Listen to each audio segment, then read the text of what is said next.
Demos la bienvenida a Bill Gates y a sus bailarinas. Comenzó como un adolescente tímido y obsesionado con las computadoras y terminó como el hombre más rico del mundo. Nunca se ha caracterizado por llevar el estilo de vida de ricos y famosos. El dinero llega a ser casi una molestia para él. William Henry Gates III, a quien la mayoría llama solo Bill Gates, ha construido un imperio con un pensamiento innovador. No dudo que dentro de 100 años hablarán de él de la misma forma en la que hablan de Rockefeller, Carnegie y Ford, como personas que transformaron toda una era. Hoy en día, luego de dirigir la revolución digital y enfrentar varias batallas antimonopolio por parte del gobierno, Bill Gates es un hombre diferente al que era hace unos años. Es un padre dedicado y ávido golfista que además tiene una cartera de inversiones valorada en $50.000 millones. Podría dormirse en los laureles, pero ese no es el estilo de Bill Gates. Lo que hace que Gates sea competitivo es que encuentra divertido lo que hace. Lo concibe como un juego emocionante, como los que solía jugar cuando era niño. Es amado y respetado, odiado y vilipendiado. Pero algo que ni sus detractores o partidarios pueden negar es el impacto perdurable que Bill Gates ha tenido en nuestro tiempo. Los valores que moldearon a Bill Gates como uno de los titanes de los negocios del siglo XX provienen de sus raíces en el noroeste. El bisabuelo de Bill, J.W. Maxwell, fundó el primer banco nacional en Seattle. Los Maxwell disfrutaron sus privilegios y posición social, pero nunca ostentaron su riqueza. Su hijo Willard, también banquero, y su esposa Adele, a quien le apasionaban los juegos de cartas, estuvieron entre los líderes civiles de Seattle. Su única hija, Mary, era una muchacha vivaz e inteligente que se hizo un nombre como líder estudiantil en la Universidad de Washington. Atlética y extrovertida, a veces se referían a Mary Maxwell como risueña. Su vigor y energía contagiaba a todo el que la conocía. Hay quienes tienden a estar metidos en la acción. Mary siempre estaba donde estaba la acción. Era natural, sencilla, encantadora, pero sumamente decidida. Fue en la universidad que Mary Maxwell conoció y se enamoró de un joven callado y erudito, Bill Gates Jr., quien estaba por convertirse en uno de los abogados más prominentes de Seattle. Cuando Bill y Mary contrajeron matrimonio en 1951, ella decidió dejar su carrera como maestra para formar una familia y dedicar su tiempo a obras de caridad. Christy, la primera de los 3 hijos de los Gates, nació en 1953, seguida de su hermano Bill Gates III, nacido el 28 de octubre de 1955, a quien le dieron el apodo de Trey. Eso viene del hecho de que él es William H. Gates III y los jugadores de carta de la familia piensan en cualquier cosa que tenga un 3 como un tre, así que él se convirtió en tre. Su madre tuvo una relación muy cercana con Bill desde que nació. Incluso se lo llevaba cuando empezó un voluntariado como profesora en colegios de Seattle. No pasó mucho tiempo antes de que su precoz hijo leyera la World Book Encyclopedia de la A a la Z. A veces se perdía por horas y cuando le preguntaba qué estaba haciendo, me respondía, estoy pensando, madre. La familia Gates valoraba las competencias y al pequeño Bill le encantaba probar sus habilidades en actividades al aire libre y juegos bajo techo. Entre sus juegos de mesa favoritos estaban Risk, donde el objetivo es dominar al mundo, y el siempre popular Monopolio, donde con un poco de suerte cualquiera se puede convertir en un magnate. Competía con su hermana en cartas, en ver quién armaba más rápido los rompecabezas, competencias de esquí, de navegación, de lo que fuera. Quería hacer todo bien, tanto o mejor que los demás chicos que estaban con él. Cada verano los Gates iban a un lugar llamado Cheerio, ubicado en el canal Hood. Era aquí donde Bill, su hermana menor Libby y el resto de la familia se unían a los amigos para organizar sus propios Juegos Olímpicos. Si te quedabas un par de días con ellos, terminabas agotado de tantos juegos y actividades. Era un lugar muy animado, definitivamente muy competitivo, de eso no hay dudas, y los niños eran parte de todo aquello, nunca había un momento aburrido.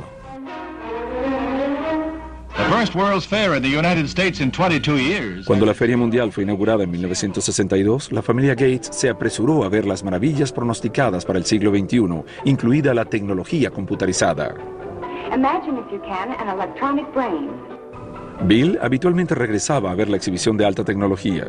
Estaba suficientemente claro que tenía un talento innato para las matemáticas y las ciencias, pero también se estaba convirtiendo en un preadolescente solitario y con signos de rebeldía que lo estaban alejando de su madre. Mary y yo crecimos en familias muy disciplinadas, donde los padres controlaban la personalidad y nosotros lo seguíamos. Y eso en específico no se aplicaba a Bill o Trey, que alrededor de los 11, 12 años comenzó a ser emocionalmente independiente. Estaba decidido a saber por sí mismo qué quería o no quería hacer, y eso fue muy difícil para nosotros, especialmente para Mary. Estaba un poco perdido. Se sentía incómodo en el colegio. No estaba seguro de lo que quería hacer con su tiempo. Obviamente era un chico muy inteligente, brillante, pero le faltaba una guía. Así que para ese momento empezó a ir a terapia y se cambió de colegio. A pesar de que los padres de Bill creían en la educación pública, sintieron que él encontraría más orientación y disciplina en Lakeside, la mejor preparatoria privada de Seattle. Empezó a alcanzar su plenitud en Lakeside. Era un estudiante excelente para matemáticas, era excelente en todo y era espléndido en teatro. Le interesaba leer diferentes tipos de libros y así sucesivamente. No estaba orientado únicamente a las ciencias y matemáticas, tenía una amplia gama de intereses. Cuando Bill comenzó la preparatoria en 1969, el programa espacial de los Estados Unidos estaba en su punto más alto. El Apolo 11 había llevado al hombre hasta la Luna en julio de ese año. Pero las computadoras que lo habían hecho posible seguían siendo gigantes que costaban millones de dólares y necesitaban un pelotón de gente para manejarlas. La mayoría de las escuelas no consideraban la posibilidad de comprar una computadora, pero Lakeside había hecho un trato que influiría en el destino de Bill Gates. Una compañía de Seattle le ofreció a la escuela que usara su computadora a través de un enlace. El joven Gates estaba encantado por las posibilidades de esta máquina primitiva y comenzó a pasar cada momento libre en la sala de la computadora. La historia que se cuenta con frecuencia es completamente cierta. Se levantaba por las noches, se iba a trabajar con la computadora y regresaba sin darse cuenta que se había ido. Bill Gates compartía su adicción con un estudiante de una clase más avanzada, Paul Allen, que no podía ser más distinto a Gates. No solo era 2 años mayor que él, sino también significativamente más grande. Mientras Allen era de naturaleza callada y contemplativa, Bill podía ser estridente y polémico. Sin embargo, esta extraña pareja estaba destinada a hacer historia juntos. Mientras asistía a la prestigiosa preparatoria Lakeside, Bill Gates conoció a Paul Allen, un estudiante de una clase más avanzada que compartía su obsesión por las computadoras. Paul Allen y Bill Gates se hicieron muy unidos al escribir códigos de programación juntos con los que de alguna forma competían, pero de vez en cuando peleaban. Un día, Paul Allen votó a Bill Gates, que era más joven que él, de un grupo de programadores que habían formado. Sin embargo, luego se dio cuenta que necesitaba que Gates regresara. No podía continuar sin él. Al regresar, Gates dijo, estoy feliz por haber regresado, pero ahora yo estaré al mando. Para 1970, cuando Bill solo tenía 15 años, él y Paul Allen se asociaron en un negocio. Los chicos tuvieron una ganancia neta de $20,000 con Draft O Data, un programa computarizado que crearon para medir el tráfico automovilístico en Seattle. A pesar de que Bill venía de una familia adinerada, estaba decidido desde el inicio a formar su propia fortuna. El padre de uno de los amigos de la infancia de Bill decía que tenía olfato para los negocios. Incluso durante su infancia, ya sabía el valor de un contrato. Y tanto era así que tenía un acuerdo para usar el guante de béisbol de su hermana mayor, que estaba firmado como un documento legal. En el verano de 1972, a los 17 años, Bill fue a la ciudad de Washington a trabajar como paje del Senado. Este contacto con la política y el gobierno le resultaría muy útil más tarde. Al regresar a casa en otoño, se tomó un descanso del colegio cuando a él y a Paul Allen les dieron la oportunidad de tener su primer trabajo real en una empresa de computación. Empezaron a hablar de iniciar su propia empresa, pero los Gates le insistieron a su hijo que terminara la preparatoria y estudiara en la universidad. Su madre se preocupaba por él porque era retrasado social. Bueno, tal vez lo era, pero tenía otras cosas en mente. No era descortés ni brusco. Tal vez iba a su propio ritmo. Es un genio y tiene prioridades diferentes. Bill se graduó de Lakeside en 1973 y sus padres se enorgullecieron cuando fue aceptado en la Universidad de Harvard. Así que dejó Seattle y se dirigió hacia el este, a Cambridge, Massachusetts. Como estudiante del primer año, le pasó por la mente ingresar en la Facultad de Derecho, pero ninguna clase de estudio inspiraba su imaginación como su trabajo con las computadoras. Bill era el tipo de persona que siempre estaba decidida a hacer lo que de verdad le interesa. Las cosas que menos le interesaban, que usualmente incluían las actividades académicas, las dejaba en manos de su talento. Recuerdo que hubo un curso de introducción a la literatura griega en el que él no hizo, si mal no recuerdo, ninguno de los trabajos durante todo el año. La noche antes del examen se quedó estudiando, se durmió en parte del examen e incluso con todo eso salió bien. No era sorpresa alguna que Gates se quedara dormido en un examen. Entre las clases y el tiempo que pasaba en el centro de computación de Harvard, parecía estar despierto las 24 horas del día. Siempre se enfocaba en lo que estuviera haciendo. Podía entrar en la habitación y, sin cambiarse la ropa, acostarse en la cama, que por supuesto no estaba arreglada porque no tenía tiempo para eso, y caer rendido, con la puerta abierta, la ropa puesta, simplemente se acostaba y se dormía. Luego, cuando recuperaba energías, se levantaba y regresaba a lo que estuviera haciendo. Bill descansaba lo suficiente como para hacer algunas amistades en Harvard. Sin embargo, su vida social no era una prioridad.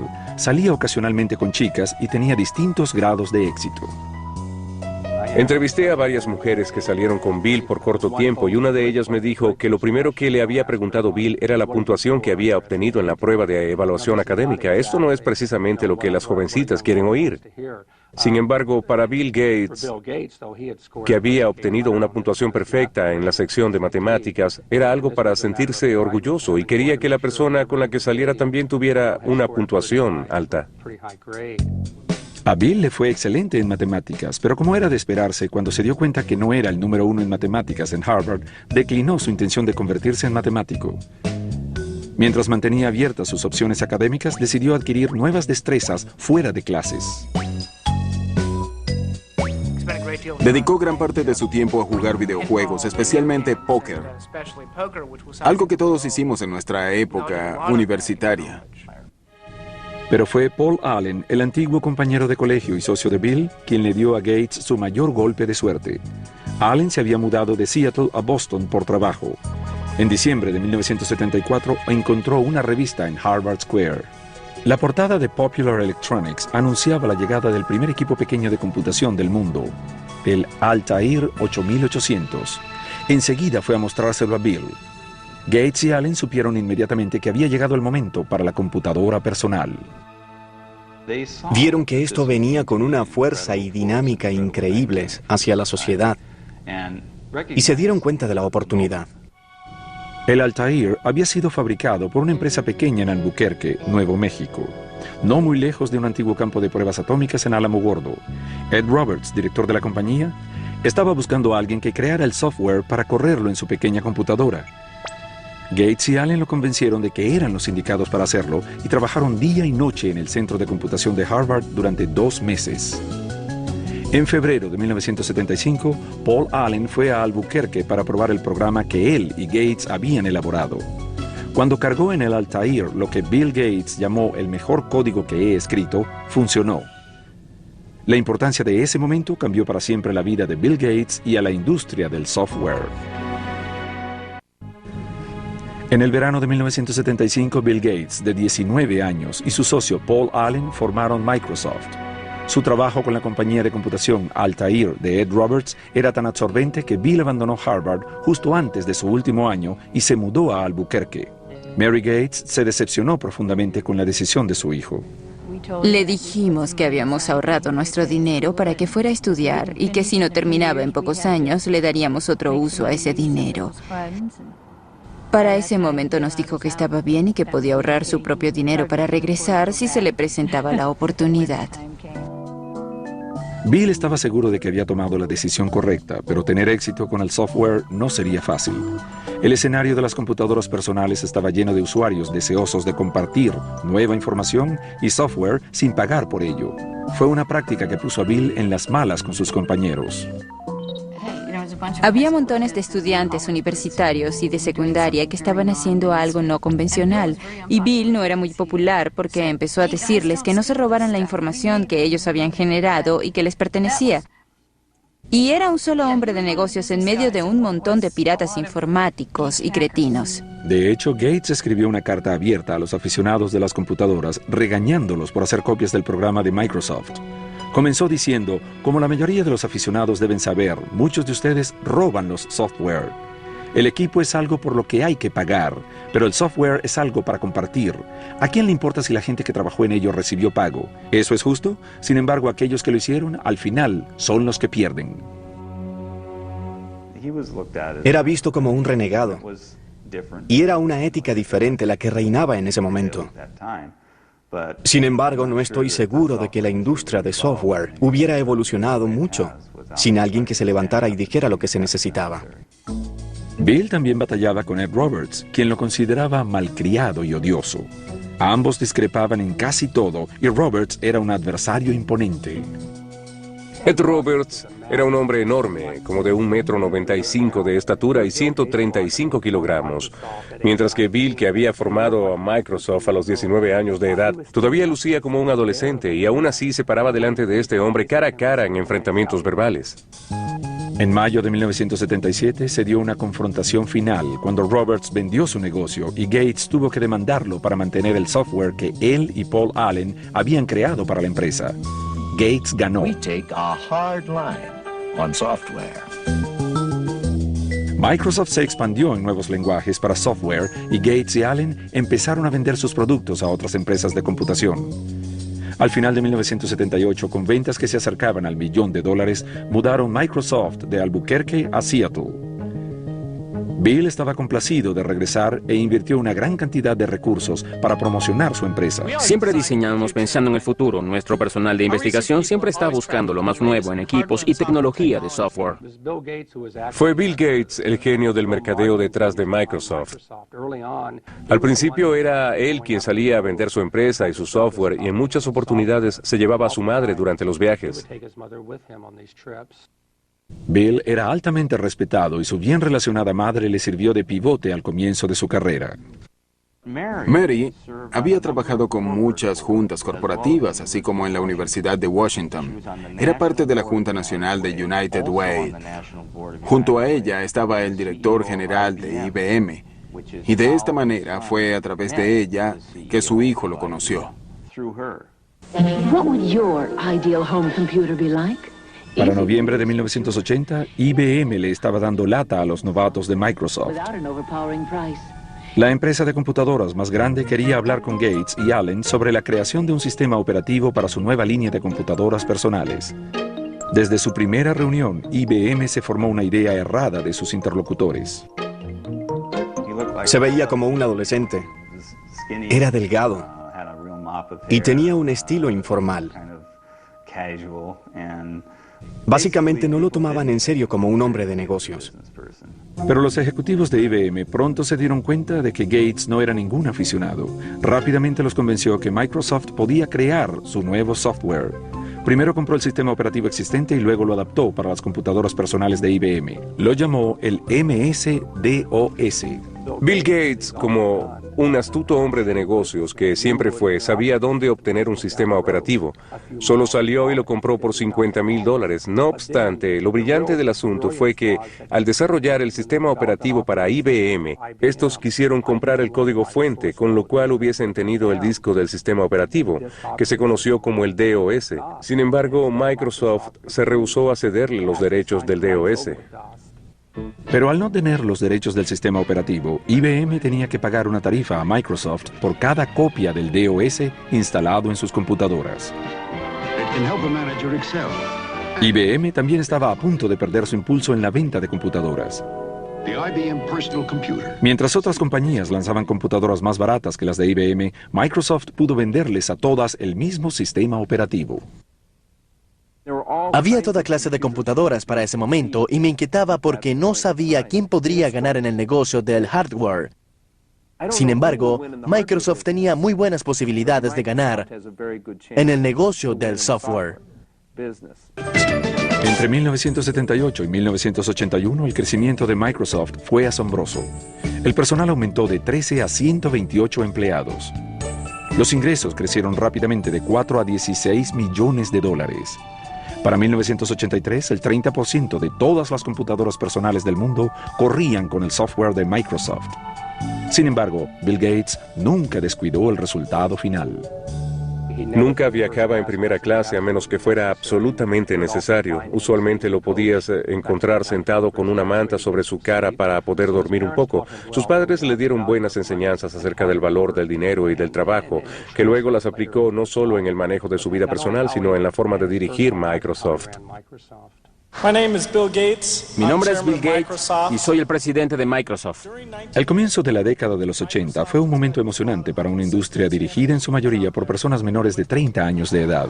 Microsoft empezó a trabajar en software para compañías innovadoras como Apple y su gurú Steve Jobs. Su computadora Macintosh y el software fueron considerados por muchos el invento más inteligente de la industria y el camino hacia el futuro. Para crear nuevos estándares se necesita algo que realmente cautive la imaginación de la gente.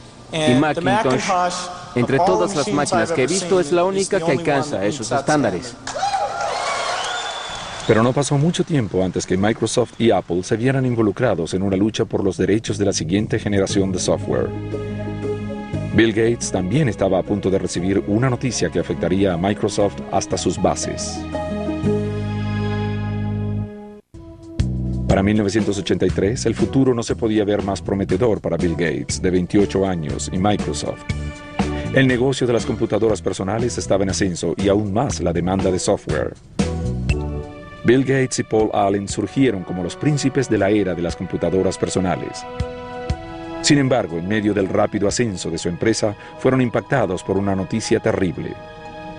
Paul Allen, amigo y socio de Bill desde la preparatoria, fue diagnosticado con la enfermedad de Hodgkin, una forma de cáncer. Esto le dio a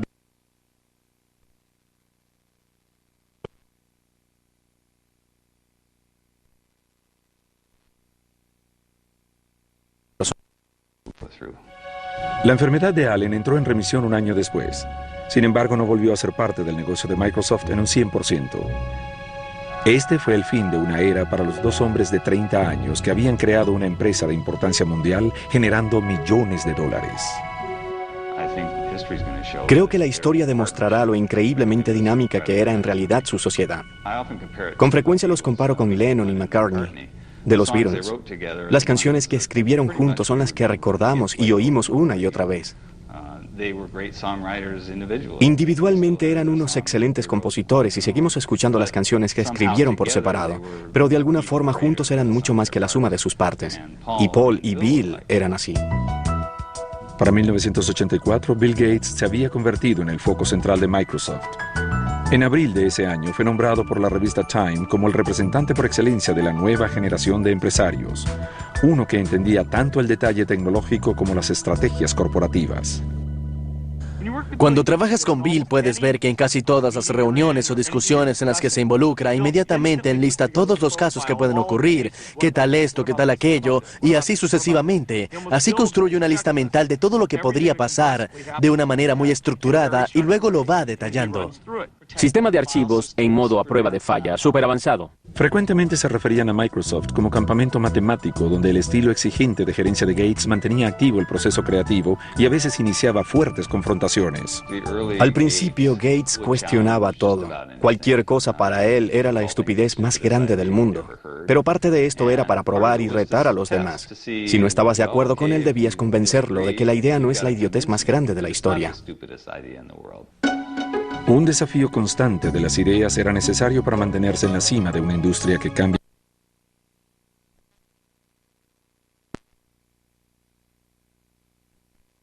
El lanzamiento del nuevo software nos convertimos en octámbulos. Hay una historia sobre Bill de Miriam Lubau, su asistente.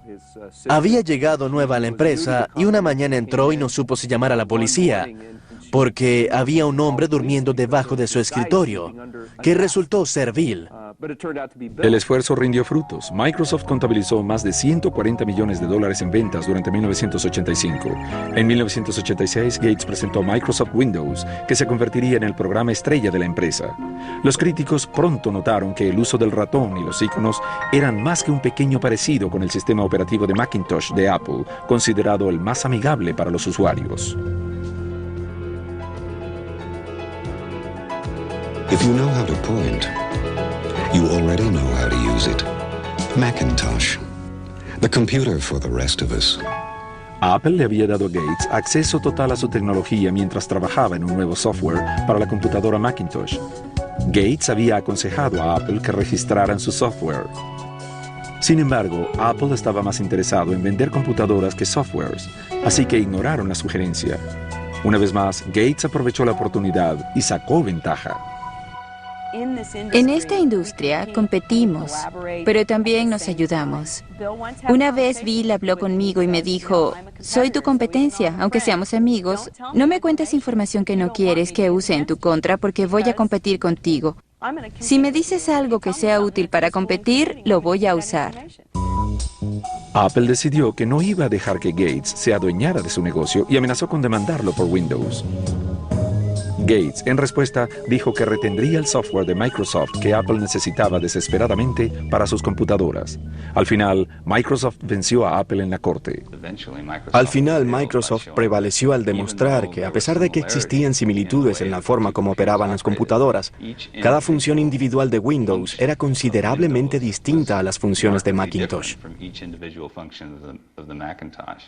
Aunque la primera versión de Windows tuvo sus fallas, le dio a Microsoft una nueva base financiera y creativa. En 1986, Bill Gates hizo pública su compañía.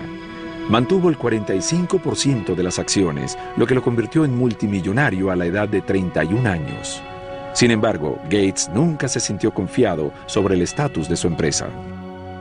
No quiere fracasar, y cuando sientes esa clase de miedo y te la pasas viendo por encima de tu hombro revisando que no haya nadie que pueda acercarse sigilosamente en cualquier momento, eso te consume, y a él lo convirtió en el ser humano más competitivo en la industria de las computadoras personales. Es emprendedor, tiene una intensidad candente. Gates también estaba ganando reputación de ser despiadado y algunos poderosos empezaron a alinearse en su contra. Ahora que las PC empezaban a tener auge, IBM decidió darle un gran impulso a su propio sistema operativo que reemplazaba el sistema DOS, que era licencia de Microsoft. Se llamó el OS/2. Nos preocupaba el hecho que pudiéramos enfrentar la tormenta que se nos venía, sobre todo porque era muy fuerte. IBM, una empresa muy poderosa con muchos programadores, mucho dinero y una gran determinación de sacar a Microsoft del negocio de los sistemas operativos. Irónicamente, Microsoft participó en el desarrollo del OS/2. Sin embargo, Bill Gates no tenía intenciones de abandonar su software. Decidió jugarse el futuro de su compañía y su reputación con el software de Windows y su equipo continuó mejorándolo, incluso si eso implicaba perder a IBM, que era su cliente más grande. El 22 de mayo de 1990, Microsoft lanzó Windows 3.0. Esta versión nueva y mejorada se convirtió rápidamente en un éxito en ventas. Al final, el OS/2 fracasó en el mercado, dejando a Microsoft prácticamente con un monopolio en sistemas operativos para PC. Con esto, la Comisión Federal de Comercio comenzó a denunciar que Gates estaba usando su dominio en los sistemas operativos para acabar con la competencia mediante la disminución de los precios de los productos Microsoft.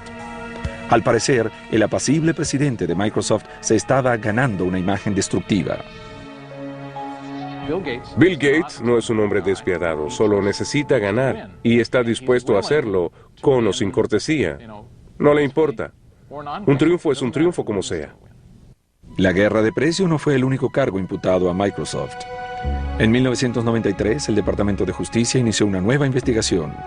Gates tuvo que enfrentar a uno de sus adversarios más fuertes, el gobierno de los Estados Unidos. En 1993, Bill Gates y Microsoft se encontraban bajo una investigación del Departamento de Justicia de los Estados Unidos. Analizaron quejas según las cuales Microsoft les cobraba a los fabricantes de computadoras una tarifa basada en el número de computadoras vendidas, incluyendo las que no tenían instalado el software de Microsoft. Hacían que los fabricantes de computadoras le pagaran por el software de Microsoft sin importar que estuviera o no instalado en la computadora. De esta manera evitaban que sus competidores entraran en el mercado. El Departamento de Justicia acusó a Microsoft, la empresa de software más grande del mundo, de incurrir en prácticas desleales de contratación y mercadeo. En julio de 1994, Microsoft accedió a dejar de cobrar la tarifa en cuestión y el Departamento de Justicia desechó el caso. Gates nunca admitió que Microsoft tuviera un monopolio y sostuvo que simplemente proporcionaba un software mejor a un precio más bajo.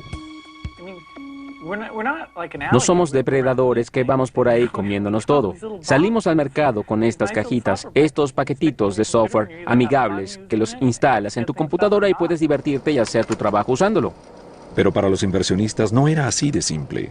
La investigación gubernamental y las peleas con IBM y Apple provocaron una caída del valor de las acciones de Microsoft. Ahora había más presión que nunca en lanzar la siguiente versión de Windows. Gates encontró formas ingeniosas de disminuir la tensión. Apareció en comerciales de la empresa en compañía del ejecutivo estrella de Microsoft, Steve Ballmer. A veces hacía entradas dramáticas al tratar de vender su compañía en las convenciones de software. Una vez llegó como el señor Spock de Viaje a las Estrellas. Gates también estableció los microjuegos. Esta competencia de juegos entre los trabajadores de Microsoft es una reminiscencia de los juegos de su infancia en el canal Hood. Era como un campamento de verano para adultos. Todos íbamos a su casa y pasábamos meses pensando en qué juegos íbamos a tener. También hacía las veces de maestro de ceremonia. Formaba los equipos cuidando la dinámica entre nosotros y la forma en la que interactuaríamos. Y así participábamos en esos juegos que parecían de campamento de verano y fue en unos microjuegos donde conocí a Melinda. Melinda, antes conocida como Melinda French, era una chica de 28 años, graduada de la Universidad de Duke, con un posgrado en administración. Había trabajado como ejecutiva de Microsoft por varios años. Estaba muy claro para la familia y amigos de Bill que ella era la mujer con quien Gates, de 37 años de edad, había decidido pasar el resto de sus días. Salió con Melinda por un tiempo antes de que se casaran, así que los vi juntos por varios años. Siempre me pareció que había algo muy especial entre ellos, un alto nivel de intimidad y conexión intelectual que era efervescente. Es una persona maravillosa, la pareja ideal para él. Muy inteligente, organizada, solidaria, apegada a su familia y orientada hacia la vida familiar. Bill y Melinda se casaron en Hawái el 1 de enero de 1994. En la víspera de la ceremonia, Bill preparó una serenata muy especial para Melinda. Consiguió que Willie Nelson cantara la noche antes de su boda y fue una gran sorpresa. Bill se levantó y dijo, realmente amo a Melinda y me encantaría cantar para ella esta noche. Pero como no cantó muy bien, le pedí a un amigo que cantara para nosotros. Así que fue una gran sorpresa. En Melinda, Bill encontró una compañera que le dio esa felicidad a nivel personal que tanto había buscado, además de comprender las exigencias profesionales de su negocio. Sin embargo, a pocos meses de su matrimonio, la felicidad que Bill compartía con su familia se convertiría en dolor. A su madre Mary, quien había sido su aliada más fiel, le diagnosticaron cáncer de seno. Falleció en la mañana del 10 de junio de 1994. Bill corrió a casa para estar con su madre. Llegamos esa noche a casa luego de haber sido detenido por un oficial de policía por exceso de velocidad. Por supuesto, el oficial lo reconoció. Por cierto, no era la primera vez que lo detenían por esta causa. Y al observarnos, nos preguntó qué pasaba, porque las lágrimas me corrían por el rostro. Él le respondió, lo siento, es que mi madre acaba de morir. El oficial nos dejó continuar con la condición de que redujera la velocidad. Estaba profundamente afectado por la muerte de su madre. Todos lo estábamos. En los años siguientes, Bill siguió los pasos de su madre y continuó con su obra, creando una fundación filantrópica para ayudar a los proyectos grandes de salud y educación. Pero toda su fortuna y poder no lo protegerían de la crisis que él y Microsoft tendrían que enfrentar más adelante. Para 1995, Bill Gates, de 39 años de edad, se había establecido como esposo y hombre de familia. Junto a su esposa Melinda se tomó un descanso para explorar desde África hasta China. Ahora sí parecía que Bill Gates lo tenía todo. Este es un hombre tan exitoso que su chofer es Ross Perot. Damas y caballeros, denle la bienvenida a Bill Gates y a sus bailarinas. 1995 también fue un año de éxitos para Microsoft. Windows 95 fue presentado con gran fanfarria. The Tonight Show, conducido por Jay Leno, presentó con bombos y platillos el nuevo software. Windows 95 es tan sencillo que hasta el conductor de un programa de entrevistas puede entenderlo. ¡Vaya! Estaba claro que Gates seguía siendo el mejor vendedor de Microsoft, pero desde ese momento ya no iban a ser solo negocios para el jefe. El 26 de abril de 1996, Bill y Melinda tuvieron a su primera hija, Jennifer. Simplemente adora a esa pequeña. Es tan maravilloso verlo. Como padre, para mí es muy gratificante ver que mi hijo tiene ese mismo sentimiento hacia sus hijos que yo sentí por él y sus hermanos. Es realmente gratificante. Un año después del nacimiento de su hija, Bill se mudó con su familia a una casa soñada de $54 millones. Junto con las habitaciones de la familia e invitados está la biblioteca que alberga el cuaderno de Leonardo da Vinci, por el que Gates pagó más de $30 millones. Sin embargo, aunque la casa sirve para muchas actividades de negocios, para la familia Gates es solo su hogar. Es un hogar extraordinariamente familiar y amigable. Recuerdo que la primera vez que entré luego de terminada, estaba caminando y encontré pequeños autos de juguete en varios lugares y cosas así. No es una casa antiséptica en la que temes tocar o sentarte en cualquier lado. Mientras la vida personal de Bill Gates se desarrollaba plenamente, su vida profesional se frustraba. Para 1997 encontró que estaba bastante retrasado en el aprovechamiento del mercado de Internet. Una empresa llamada Netscape dominaba las ventas de los usuarios de Internet, el software requerido para tener acceso a las páginas web. Gates se propuso cerrar la brecha, incluyendo Explorer, su propio navegador, con cada copia de Windows. Muchos lo vieron como una jugada sucia, una movida para eliminar a su principal contrincante. Si Microsoft escoge poner en desventaja a Netscape o a cualquier otro competidor, entonces el consumidor no tendrá una oferta justa y cuando esto sucede, el mercado no puede funcionar efectivamente. En 1998, Gates fue citado en el Senado, donde alguna vez fue paje, y se le acusó de dirigir un monopolio ilegal. Espero que mi testimonio ayude a la Corte a resolver el problema con este caso. Eso sería lo mejor para los consumidores y la industria. Es por ello que estoy aquí.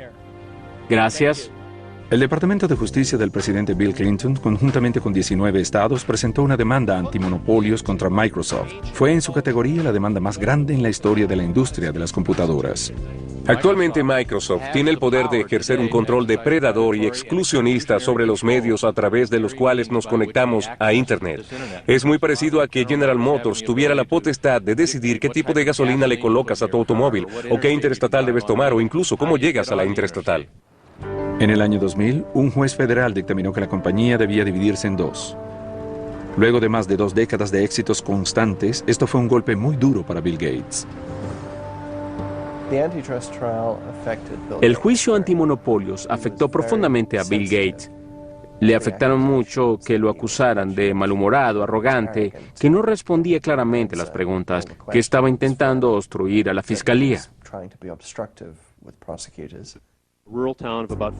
La demanda antimonopolio duró 4 años y le costó millones de dólares a Microsoft en tarifas legales.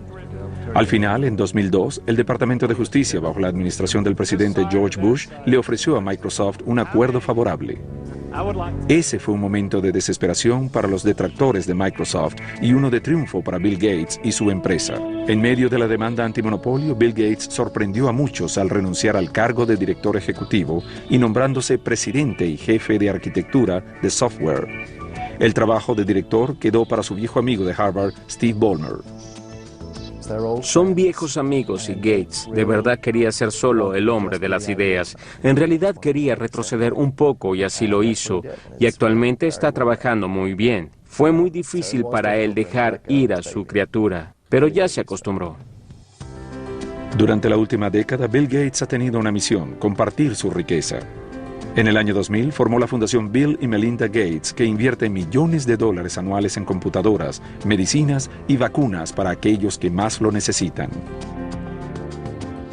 En el mundo la diferencia entre los ricos y los pobres es muy marcada. La conciencia colectiva de la crisis relacionada al SIDA y las intervenciones efectivas son muy pocas. Ahora es el momento de realmente hacer cambiar las cosas. Ha declarado públicamente que no dejará su enorme fortuna a sus hijos. Bien, lo que Bill Gates dijo es que regalará el 90% de su fortuna antes de morir. Bill Gates se ha convertido en un ícono global. Su segundo libro, Negocios a la velocidad del pensamiento, ha sido publicado en 25 idiomas y está disponible en más de 60 países. En 2004, la revista Forbes lo posicionó como el hombre más rico del mundo por 11º año consecutivo. Su cartera de inversión, estimada en $50.000 millones, le da algún tiempo para disfrutar la vida con su familia y otras actividades como el golf o el bridge. La industria sigue cambiando. Es el juego perfecto porque nunca se termina, así que te puedes sentar y descansar. En marzo de 2005, Bill Gates fue honrado con el título de Caballero Honorario por la reina Isabel II, en reconocimiento por su destacada contribución con el desarrollo de los países. Pocos meses después, Gates continuó su campaña para disminuir la pobreza mundial, haciendo una aparición sorpresiva durante el evento Live Aid. Allí se dirigió al público alrededor del mundo, sobre todo a los líderes políticos más importantes. Si aumentamos los recursos que los países desarrollados otorgan, podemos salvar vidas. Sabemos cómo invertir sabiamente esos recursos y creo que es importante que la gente lo entienda. Su trabajo no ha sido en vano. En 2005, la revista Time lo nombró, junto a su compañero de actividades, Bono, como personalidades del año. Cada uno aborda el problema de la pobreza mundial extrema desde su perspectiva, pero ambos comparten la misma pasión, esa pasión contra la injusticia y la voluntad de ayudar a esta gente a que se ayude a sí misma. Eso es lo que hace la diferencia y hace que la concepción de la gente cambie y que no vean a la pobreza como una causa perdida. Siempre viendo hacia el futuro, este visionario está invirtiendo mucha de su energía en expandir el mercado de Microsoft a nivel mundial en zonas como el Medio Oriente y China. La principal misión de Gates es incrementar y fortalecer la implementación de la tecnología de Microsoft en el sistema de computadoras de estas regiones.